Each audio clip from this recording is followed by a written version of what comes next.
Stethoscope, is it more accurate then a coin toss? ये कोई challenge नहीं है, ये एक सवाल है।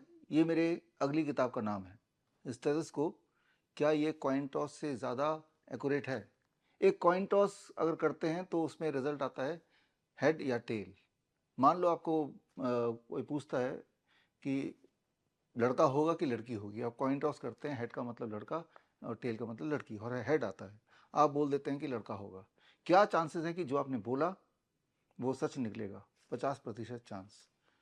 तो अगर एक स्टेथोस्कोप को या कोई भी डायग्नोस्टिक टूल को कॉइन टॉस से ज़्यादा एक्यूरेट होना होगा तो एटलीस्ट वो 50% से ऊपर उसकी सेंसिटिविटी होनी चाहिए।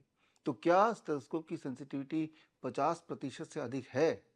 इस सवाल का जवाब मेरी अगली किताब में, किताब का नाम है stethoscope, is it more accurate then the coin toss. इस किताब की रिलीज मैं करने जा रहा हूँ 23 जुलाई को, चंद्रशेखर आज़ाद जयंती, बाल गंगाधर तिलक जयंती के दिन 11 बजे आप मेरे साथ जुड़िए और आपको मैं बताऊंगा ऐसी बारीकियां जिनको समझने के बाद आप ये समझेंगे कि पिछले कई सालों से, लगभग जब से आप पैदा हुए हैं, जब भी आप किसी डॉक्टर के पास गए हैं, सबसे पहले आपका सामना स्टेथोस्कोप से ही हुआ है और उसके बेसिस पर ही डायग्नोस हुआ है और अक्सर उस डायग्नोसिस के बेसिस पर ही इलाज हुआ है।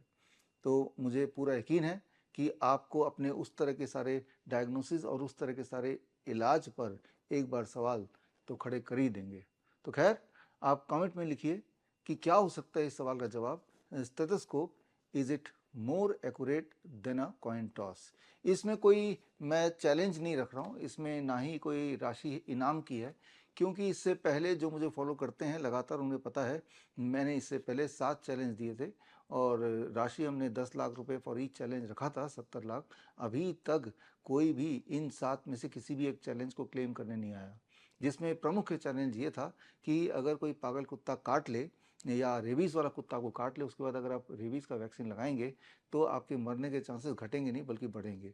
कोई मुझे गलत साबित करेगा तो मैं उसको 10 लाख रुपए दे दूंगा। तो इस तरह के मेरे 7 चैलेंजेस थे, यानी कि अभी जो एक प्रेवलेंट एक जो सोच है मेडिकल इंडस्ट्री या मेडिकल साइंस के बारे में, उसमें जैसा एक चैलेंज मेरा ये भी था या है कि कोई भी दुनिया की ऐसी एक एलोपैथिक दवाई बताइए जिससे कोई भी एक बीमारी 1% अगर ठीक हो जाए, ऐसा अगर आप साबित कर दें तो मैं आपको 10 लाख रुपए दे दूंगा। ये सारे मेरे चैलेंज आपको शॉकिंग लगेंगे, लेकिन सबसे ज़्यादा शॉकिंग बात है कि अभी तक इस चैलेंज को कोई चैलेंज करने आया नहीं, कोई दावेदारी के लिए आया नहीं।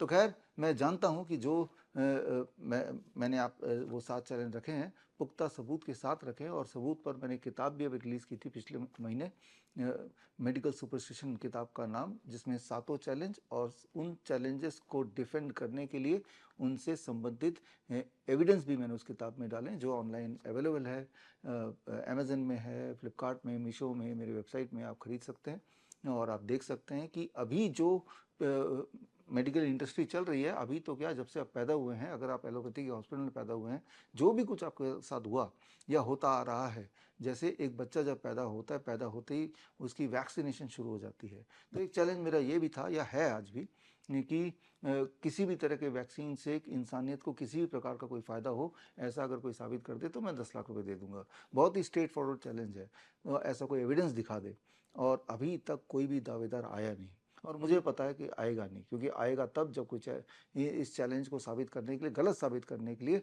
कोई प्रूफ, कोई जर्नल का कोई रिकॉर्ड ला के दिखा पाए। और आपको जानकर हैरानी होगी, पूरे इतिहास में पिछले 60-70 साल में जब से वैक्सीन्स का ट्रेंड आया है, तब से लेकर अभी तक में कोई भी ऐसा एक क्लिनिकल ट्रायल नहीं है जिससे ये साबित हो कि कुदरत, इस दुनिया में जितने वैक्सीन्स आए हैं, उन चाहे बच्चों वाले वैक्सीन हो, बड़े वाले वैक्सीन हो, उससे किसी भी तरह से इंसानियत का कोई भला हुआ है या किसी इंसान का भला हुआ है। फाइनेंशियल बेनिफिट हुए होंगे उसको छोड़ दीजिए, हेल्थ वाइज कोई भला हुआ हो। इसीलिए अब जो मैं चैलेंज की बात कर रहा हूँ, वो चैलेंज ना हो कि एक सवाल की बात कर रहा हूँ। Stethoscope, is it more accurate then a coin toss? Just इस पे हम अपने एविडेंस रखेंगे, इसमें कोई राशि नहीं है, बिकॉज पता है मुझे कि राशि होगी भी तो इस चैलेंज को भी कोई स्वीकार करने नहीं आएगा, क्योंकि स्वीकार करने के लिए आपको एविडेंस लाने पड़ेंगे, और जो भी मैं चैलेंज देता आया हूँ, या फॉर दैट मैटर जो मैं इस किताब की बात कर रहा हूँ जो मेरी रिलीज़ होने वाली है, ये सबूतों के आधार पे, सबूतों के साथ रिलीज़ होगी। लेकिन आप ज़रूर आइए 11 बजे 23 जुलाई मेरे साथ जुड़िए लाइव। मैं आपको लाइव मिलूँगा www.coronakal.tv, और खेल खेल में आपको कुछ ऐसी बातें पता चलेंगी जो आपके जीवन में काम आएंगी। All the best, thank you, जय हिंद। बड़ी से बड़ी बीमारी का आसान से आसान इलाज घर बैठे ही हो सकता है। अधिक जानकारी के लिए कांटेक्ट करें nearest doctor BRC clinic @home।